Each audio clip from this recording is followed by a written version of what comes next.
On va ensemble un peu des halachot sur Bishul Shabbat, d'accord? On va voir aujourd'hui le principe de la plaque électrique. Oh! Alors, attention, hein. Oh! La plata, madame. En bon français, la plaque électrique. Hein? J'adore. Quand je dis le mot en hébreu, on me le demande en français. Quand je le dis en français, on me le demande en hébreu. Alors, non, on parle de la plaque électrique de Shabbat, la plata. D'accord? La plata chashmalit. D'accord? On voit qu'on nous rapporte dans le Talmud qu'un feu qui est recouvert durant Shabbat, d'accord? On n'a pas de crainte de venir remuer les charbons, parce qu'à l'époque c'était des charbons ardents, durant Shabbat, pour attiser la flamme. Donc on pouvait poser un plat à même un tel feu. De cette façon-là, on estime qu'une plaque électrique, ou même les têtes de gaz, si on pose une plaque de métal sur les têtes de gaz qui restent allumées durant Shabbat, on estime que ça ressemble à cela. Pourquoi? Parce que, la résistance qu'il y a dans la plaque électrique, elle est recouverte, on n'y a pas accès, et il n'y a pas de bouton de puissance en général sur les plaques électriques. D'accord? Donc on ne peut pas changer.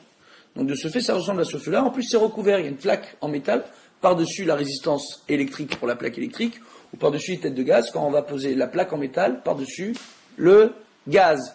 De ce fait, on pourra poser des plats durant Shabbat sur cette plaque-là, mais à certaines conditions. Premièrement, il faudra que le plat soit suffisamment cuit. D'accord? Pour pouvoir être consommé. Avant l'entrée de Shabbat. On ne pourra pas mettre un plat cru sur la plaque qui va cuire durant Shabbat. À moins, parce qu'il y a un mois, qu'on prenne ce plat-là et qu'on le pose sur un autre ustensile. D'accord? Non, pas bain-marie. Sur un autre ustensile qui va faire un effet de cloche, posé sur la plaque électrique ou la plaque en métal sur les têtes de gaz, d'accord? Pour atténuer la chaleur. Et on pose là-bas, d'accord? Et ce plat-là, au fur et à mesure, même s'il n'est pas totalement cuit pour être consommable, et on en a besoin pour Shabbat, il va continuer à cuire au fur et à mesure. On considère que ce ne sera pas interdit parce qu'on n'a pas l'habitude de cuire comme ça. On ne va pas laisser un plat pendant 24 heures pour cuire. De ce fait, on voit que, mis à part ça, il y a ce qu'on appelle bishul lachar bishul, une cuisson après une autre. Pour nos frères ashkénazes, on estime que dans quelque chose de lach, c'est-à-dire quelque chose de liquide, d'accord, en sauce généreuse, on voit quoi? On voit que pour une chose comme celle-là, il n'y aura pas de cuisson après une cuisson. Ce qui veut dire que pour nos frères ashkénazes, de l'eau qui a bouilli avant Shabbat, d'accord, pourra être prise durant Shabbat et être remise sur la plata. Durant Shabbat. Même si elle est refroidie. Attendez, on doit faire bouillir avant Shabbat. Pour les ashkénazes. Je parle pour les ashkénazes.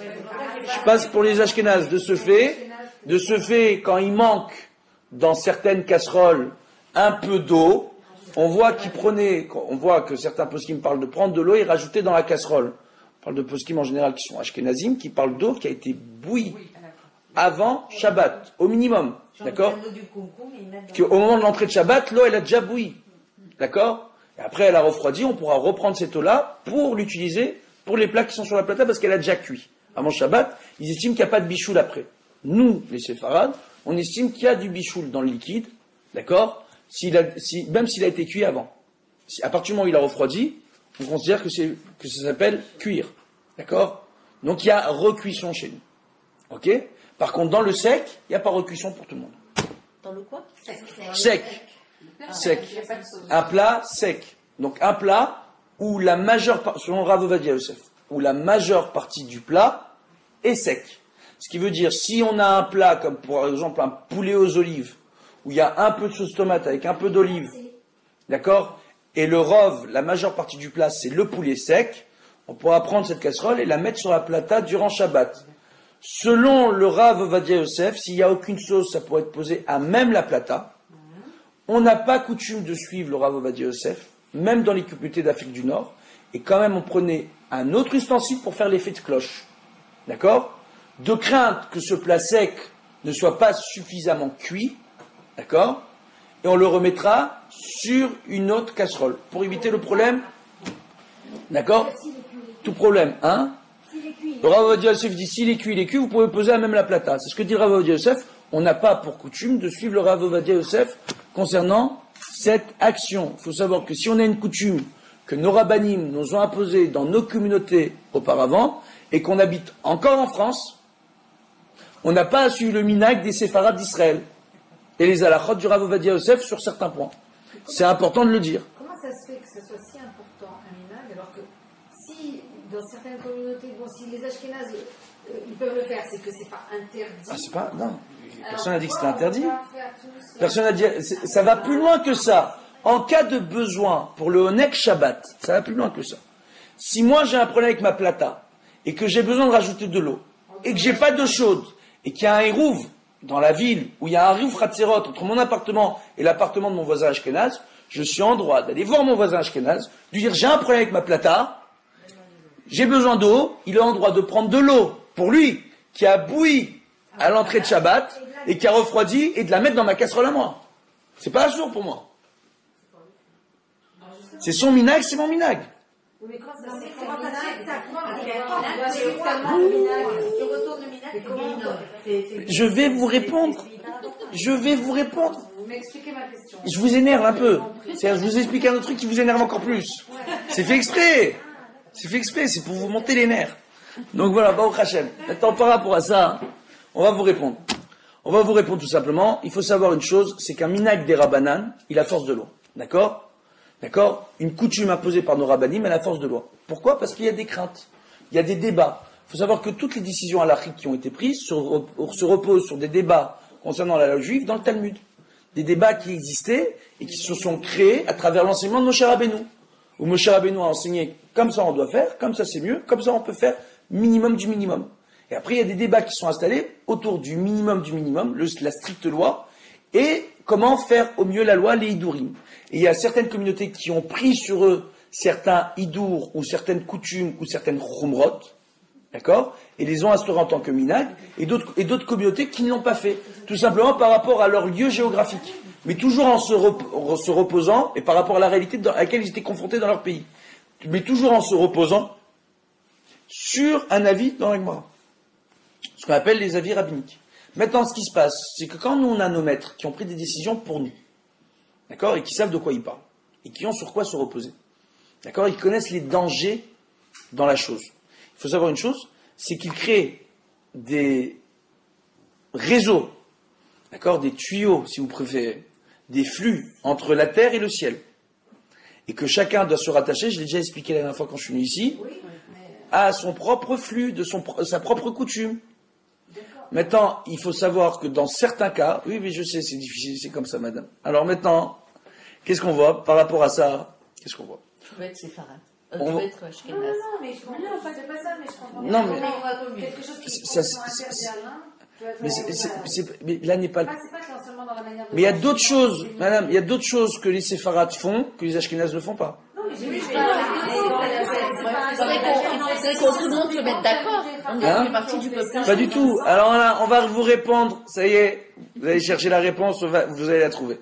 Quand Akadosh Baruch Hu a sorti les Bnei Israël d'Égypte, il a donné un minag différent à chaque tribu. Il y avait 12 minagim. Et un 13e minag pour le Beth Amikdash. C'est une volonté divine. Pour quelle raison c'est une volonté divine? Pour toujours fermer son clapet au Yetzer Hara. Et pour que chaque partie, chaque tribu, à travers les chumrot et les coulottes qu'elle applique, d'accord, arrive à faire que dans le monde, une énergie divine se répande. Donc, quand l'Ashkenaz, il va être Mekel sur Bishul Lachar Bishul Bedavar Lach, d'accord, il va créer une lumière dans ce monde. Et quand nous on est Mahmir, on va créer une autre lumière, et ces deux lumières-là, elles vont se compléter. Mais c'est ça que... On dit à Rosh Hashanah, je vous donner l'exemple concret, Rosh Hashanah, à chaque fois je le donne, et je le redonne, et je le redonne. Mais je le donne tout le temps. Mais c'est pour ça que vous écoutez pas mes cours sur Internet, vous. C'est bien. Alors maintenant... Bon, Baruch Hashem. Alors c'est très bien. Prenez pas l'ordinateur pour ça. Après la pub. Alors attendez. Après la pub. Bezrat Hashem. Qu'est-ce qu'on voit? on voit en réalité une chose qui est essentielle. À Rosh Hashanah, par exemple, un coup on sonne le chauffard debout, un coup on sonne le chauffard assis. Oh, assis, debout. On dit pourquoi assis, debout? On dit pour embrouiller le Satan. En réalité, on voit que quand un, il va mettre des tissiotes très longues, sous sa veste. L'autre, il va rentrer dans le pantalon. L'autre, il va aller sortir dehors. D'accord? Et différentes tailles, et différentes couleurs, et différents modèles, et différentes... On est en train d'appliquer la mitzvah sous tous ces angles possibles et imaginables. Et on se complète, et on est en train de créer un maximum de flux de lumière. Et le Satan, il ne sait plus comment faire. Il a trop de lumière dans la tronche. Baruch Hashem. Et c'est pour ça qu'il y a certaines coulottes et certaines khumrot. Quand on vient, il y a une Gemara qui nous dit on n'a pas le droit d'annuler une coutume rabbinique au sein du clan Israël et que toutes les coutumes doivent être conservées. Pourquoi? S'il y a une coutume qui a été décidée par des rabbins, à un moment donné, c'est vrai que les coutumes sont appelées à évoluer et à changer, mais on ne peut pas trop les changer. Pourquoi? Parce qu'il y a une raison, parce qu'il y a des lumières qui se créent. Vous comprenez? Donc il y a toujours besoin de complémentarité entre les différents mouvances par rapport à leurs origines des Juifs.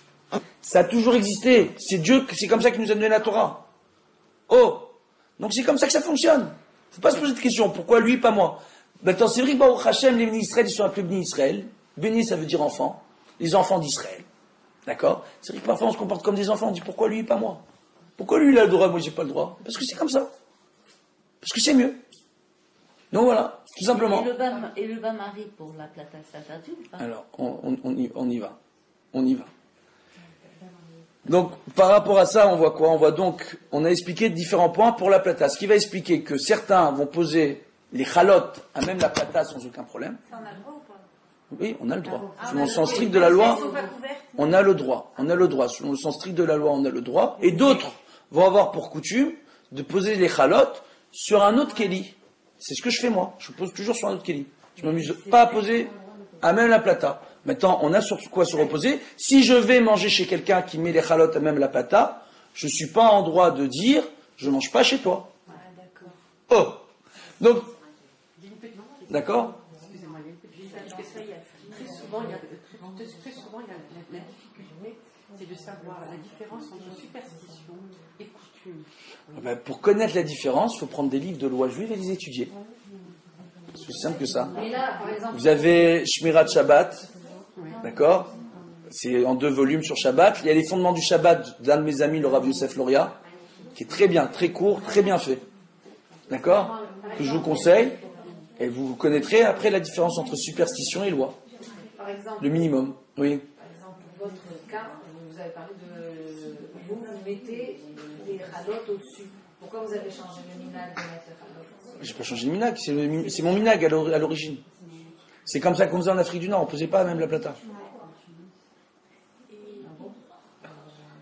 On a zappé. C'est comme la viande plate. La viande plate, en Afrique du Nord, on mangeait que de la viande plate. On n'avait pas ce genre de... Non? Tu disais, on mangeait que glace. Non? Non. À Djerba, ils mangeaient que Chalak Bet Yosef. Je sais pas c'est quoi glat. Hein. Glat, c'est un mot qui veut dire super cachère. D'accord, en yiddish. Mais en réalité, il y a Chalak Bet Yosef. À Djerba, ils mangeaient Chalak Bet Yosef. À Tunis, ils mangeaient pas Chalak Bet Yosef. Ça s'appelait pas Beddin. C'était pas Chalak Bet Yosef. D'accord? Ils suivaient la chita du Rama dans la cacheroute.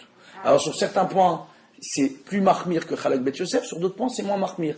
En matière de cacheroute, on peut pas trop... La cacheroute d'Afrique du Nord, de Tunisie, par exemple, se rapproche énormément de la cacheroute ashkénaze. D'accord? Ils avaient des khumrot en Tunisie qu'à Djerba, ils n'avaient pas. Ils avaient des khumrot à Djerba qu'en Tunisie, ils n'avaient pas. Bref. Il y a par contre, un des pays où réellement ils mangeaient Chalak Bet Yosef, et c'est étonnant, l'Algérie. L'Algérie, pendant des années. Et on voit c'est le pays où il y a eu le plus d'assimilation par la suite. D'accord? Donc, Baruch Hashem, on voit qu'au Maroc, par exemple, il y avait énormément de villes où ils mangeaient Chalak Bet Yosef, mais la majeure partie des villes, ils ne mangeaient pas Chalak Bet Yosef au Maroc. D'accord? Mais je vous explique. Il y a ce que les gens disent. Il y a ce qui est en réalité. Il faut étudier dans les shoutim de nos rabbanim, qui nous expliquent tout ça. D'accord? C'était un des débats, justement, entre le Rabbi Chaim Belaïch et le Rav Moshe Khalfon Hakohen. Que le Rav Moshe Khalfon Hakohen a décrété que la cacheroute de Tunisie n'était pas kshera. Et il est sorti contre le grand rabbin de Tunisie. Oh, c'était mon arrière-grand-oncle. Rabbi Moshe Khalfon Hakohen, c'est l'arrière-grand-oncle de ma femme. Quand on s'est mariés tous les deux, les rabbanim djerbiens ont dit Baruch Hashem, ils ont fait la paix dans le ciel. Donc c'était une marloquette qu'il y avait entre eux, c'est une marloquette connue. D'accord? Baruch Hashem. Donc c'est juste pour vous expliquer.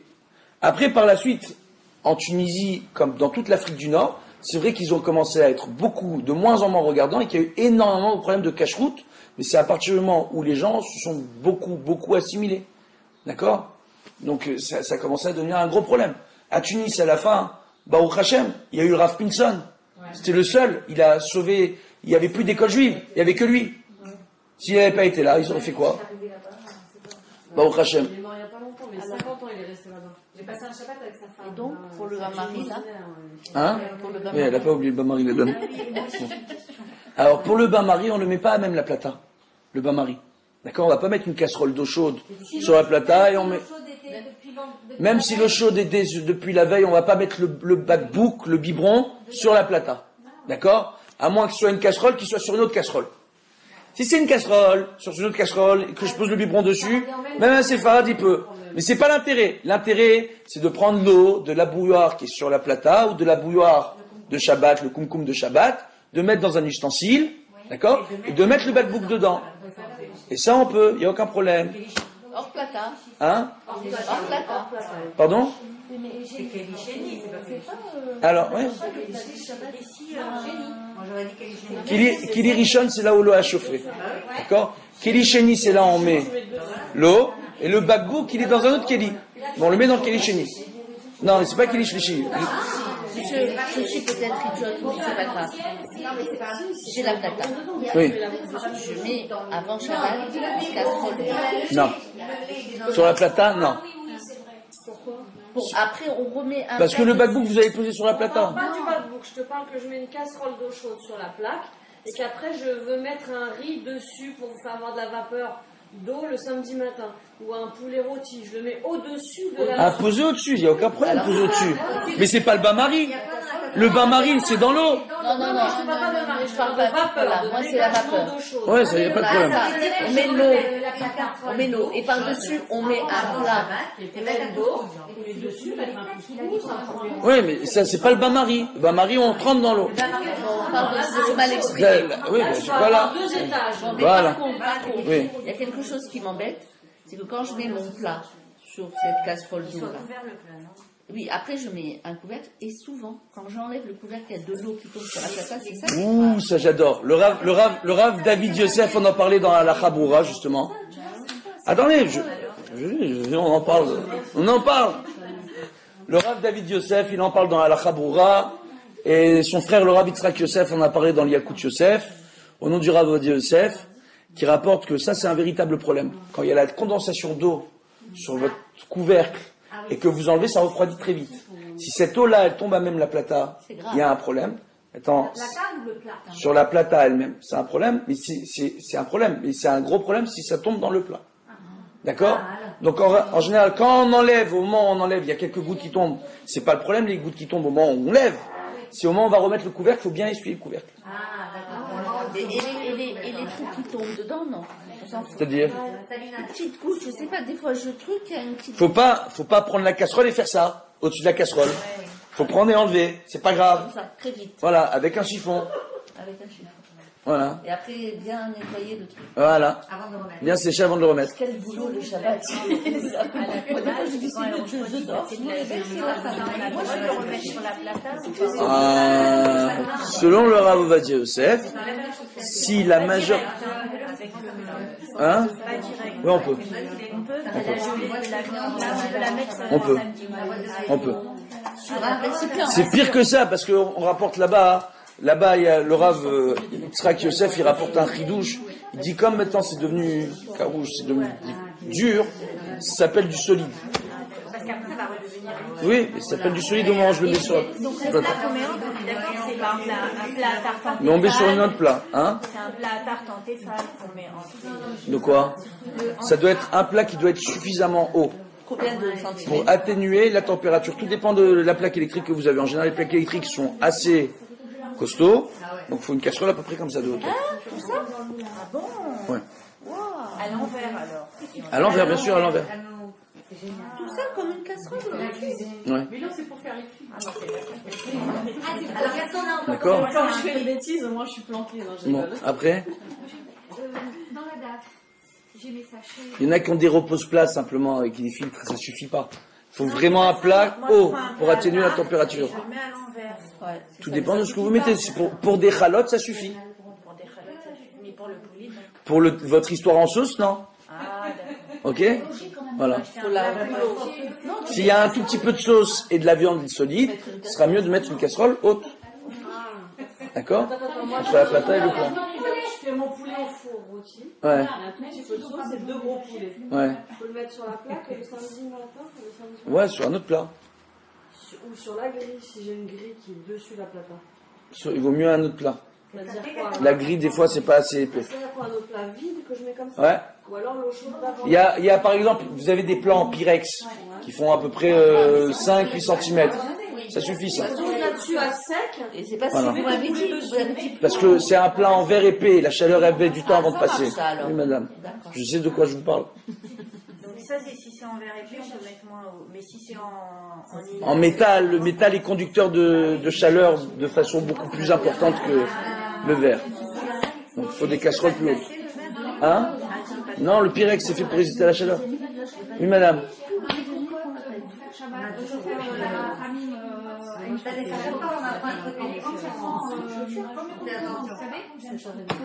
Oui, je connais. Oui. Voilà, donc de temps en temps, il manque de l'eau. Comment je fais pour mettre de l'eau dans ce plat? Ouh là là. Alors, il y a différentes méthodes. La méthode idéale, c'est mettre un plastique avec de l'eau, d'accord, qu'on va trouer avec un couteau s'il vient à manquer de l'eau. D'accord? Ça, c'est la meilleure méthode. C'est la meilleure méthode, vous sortez de tout problème. Prenez un sac plastique, il faut prendre du plastique alimentaire qui résiste à la cuisson. Hein. Sinon c'est cancérigène, Chas v'Shalom. Donc il faut prendre ce type de sac-là que vous mettez dans votre plat, d'accord? Et si besoin est, vous les trouez pour ajouter de l'eau.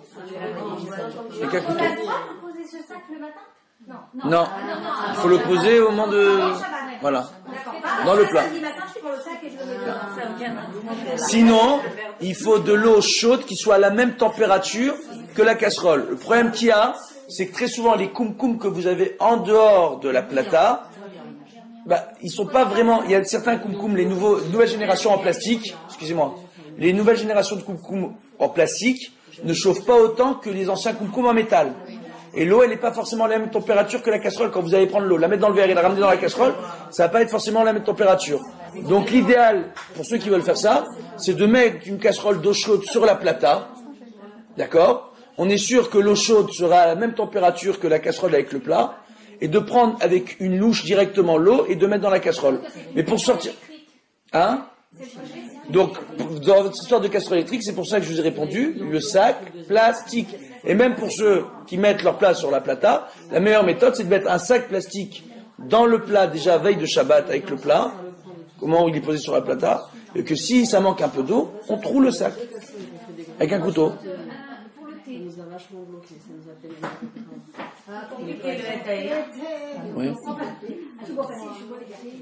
Avec les chénis. deux gros donuts. Oui.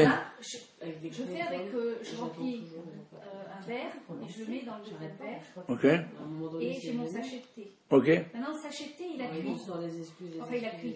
Il a versé, il a... Alors regardez, En Bishula Harafia, la majeure partie des thés sont fumés au four. Donc du fait d'être fumés au four, d'être séchés au four, on considère qu'ils ont été cuits. Donc En Bishula Harafia. Rien ne cuit après avoir été cuit au four. C'est le cas des chalotes.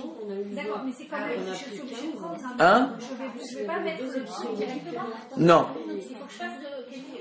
Vous prenez puis le koum-koum dans un premier verre et vous mettez dans le deuxième verre. C'est dans Kilish Lishi. Et c'est dans le troisième verre qu'il y a déjà le sachet de thé. Il y a le sachet de thé, que vous mettez le sachet de thé avec l'eau. D'accord? Je le mets le sachet parce que c'est un sachet un peu fort. Je veux faire un deuxième thé. Est-ce que je peux prendre Non. le thé? Bon, d'accord. C'est Srita. Srita. Mais alors, une fois qu'on a mis le sachet, on met d'abord. Ok, alors je vais vous expliquer un klal. Il y a un klal et c'est le dernier klal. D'accord? Bezrat Hashem. On voit comme ça, hein, on voit que le dernier clal qui est important, c'est qu'on estime que dans toutes ces méthodes de kelim, qu'on va prendre d'un kili rishon dans un kili sheni, etc., on estime que même si l'eau est chaude, c'est le koach habishul, la force de cuisson qui va être diminuée. Maintenant, il faut être sûr que la force de cuisson est diminuée, même si l'eau elle se maintient plus ou moins à la même température. Donc pour ça, il faut être sûr que l'eau soit toujours...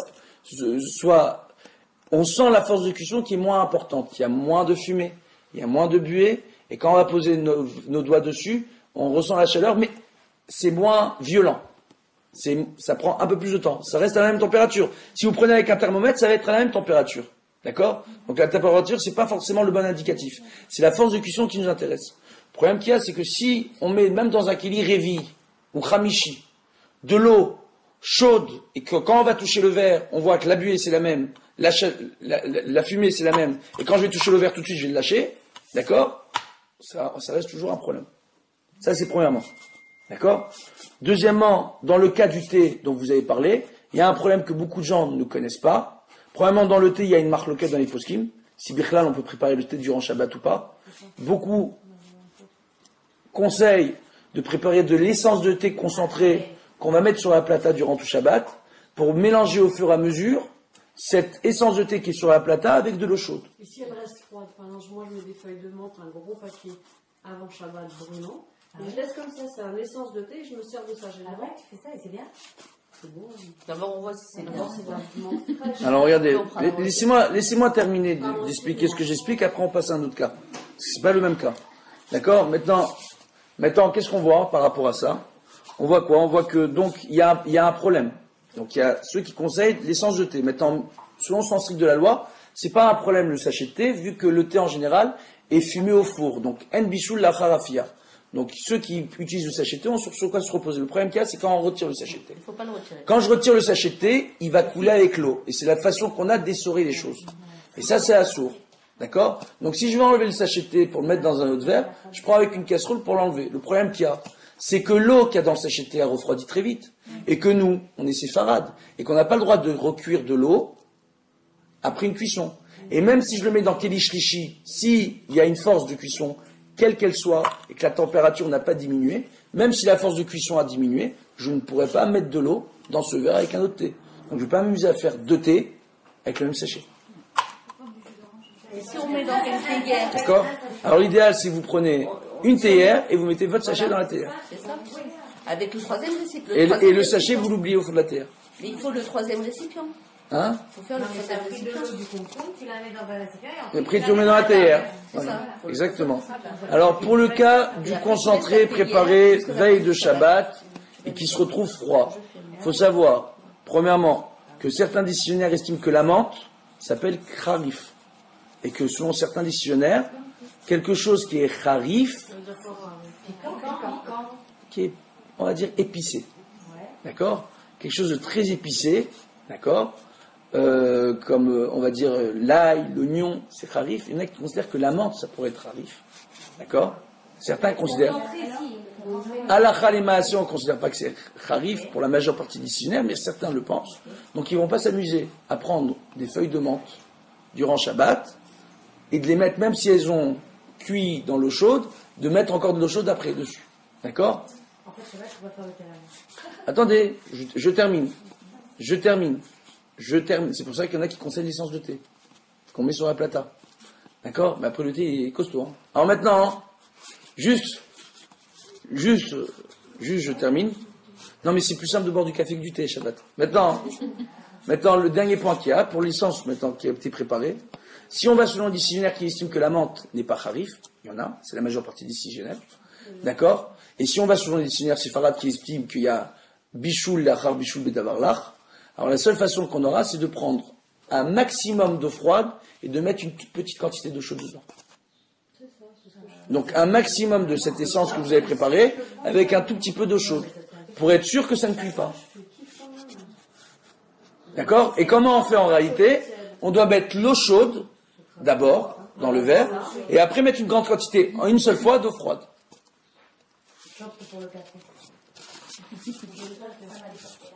Pourquoi ça vous a dépassé? Non, c'est pas le thé que tu vas y Le sachet Marrakech. Mais ce que je viens d'expliquer, c'est aussi pour les biberons pour bébé. Hein? Dieu bénisse, mais bon, pour les biberons de bébé. Ils sont pas à notre époque, on chauffait les biberons, maintenant on facile, on fait le lait, après on rajoute un peu de lait. Exactement. Mais il faut une majeure partie d'eau froide, un peu d'eau chaude. Exactement. Avec l'ampleur de chaleur. Oui. Si par exemple je m'aperçois que mon plat commence à brûler pendant Shabbat et que ça commence à sentir le goût, est-ce que Je soulève mon plat en ayant l'intention, sans le poser de préférence. Je le poserai surtout pas sur quelque chose qui est rattaché au sol, comme le plan de travail de la cuisine. D'accord? Si je viens à le poser de préférence, je vais le poser sur un repose-plat en osier ou un chiffon de façon un peu tordue, en faisant attention que ça ne se renverse pas. Si j'ai que deux mains, il n'y a personne pour m'aider. Je mets mon diffuseur et je remets la casserole.